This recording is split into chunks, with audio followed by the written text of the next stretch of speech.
You can easily fix the P0118 engine code by replacing the ECT sensor. This means that the vehicle's computer, PCM, has detected an abnormally high voltage from the ECT sensor. Under this circumstance, stop driving and repair your vehicle immediately. ECT sensor.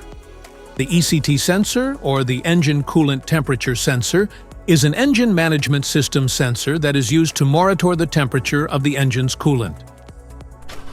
The primary ECT sensors are installed near the thermostat, in the cylinder head or block, or on the thermostat housing. A faulty ECT sensor can result in a rough idle. You may have trouble starting your car and find your engine is overheating.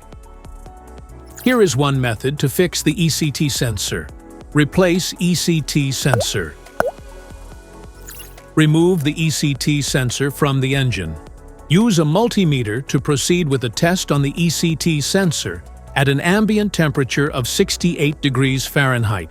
The sensor resistance is between 2,000 ohms to 3,000 ohms. If you do not get a reading, this indicates that the ECT sensor is faulty and needs to be replaced. If you found this video helpful, make sure to subscribe us for more updates. Thanks for watching.